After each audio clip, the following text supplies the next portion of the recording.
Un nuovo bando a fondo perduto da parte del Comune di Romano de Zelino, 60.000 euro a disposizione.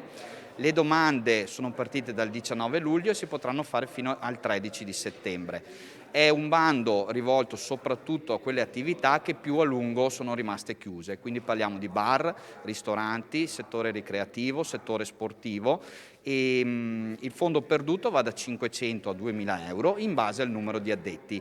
Non c'è più il numero di massimo di addetti e quindi è, diciamo così, aperto a tutte le aziende del comune di Romano de Zelino. Un pacchetto di interventi confezionato dopo aver ascoltato le realtà imprenditoriali che continuano a dimostrare resistenza, coraggio, voglia di ripartire e lavorare. Per noi è una grandissima sfida e opportunità, quello di fare squadra con tutti gli attori che sul territorio creano valore e danno sicurezza, in questo caso alle imprese, è un modo per ridare fiducia a noi come amministrazioni che danno un supporto alle aziende e ai cittadini, che di fondo sono loro che beneficeranno sia con il lavoro che con quello che è la possibilità di andare a comprare nel territorio presso aziende che restano vive. Questo è il nostro obiettivo.